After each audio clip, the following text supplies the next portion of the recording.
Secunderabad cantonment నియోజకవర్గంలోని 4వ ward Picket 7వ ward Lal Bazar Mahankali temple diamond పాయింట్లోని అంబేద్కర్ కూరగాయల మార్కెట్ వద్ద వికసిత్ భారత్ సంకల్ప యాత్ర చేపట్టడం జరిగిందని కంటోన్మెంట్ నియోజకవర్గం ఎమ్మెల్యే అభ్యర్థి శ్రీ గణేష్ తెలిపారు.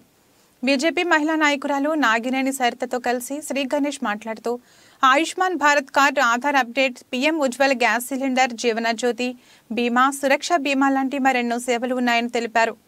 కేంద్ర ప్రభుత్వ సంక్షేమ పథకాలను ప్రతి ఒక్కరూ వినియోగించుకోవాలని ఆయన ప్రజలను కోరారు.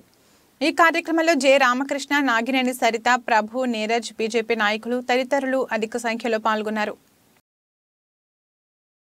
47 నాటికి భారతదేశాన్ని అభివృద్ధి చెందిన ఆత్మనిర్భర దేశంగా తయారు చేస్తాను. వలసవాద మనస్తత్వ ఆలోచనల జాడలను పూర్తిగా విడనాడతాను. భారతదేశ చరిత్ర, సంస్కృతి, వారసత్వం నాకు గర్వకారణం. ముద్ర లోన్ గురించి నేను అక్కడిక్కడ బ్యాంకులో అన్నీ తిరిగాను. ఈ సార్ దగ్గరకు వస్తే ఇది ఏం బిజినెస్ అమ్మా అని అడిగాడు. నేను పూజ సామాగ్రి బిజినెస్ అని చెప్పాను.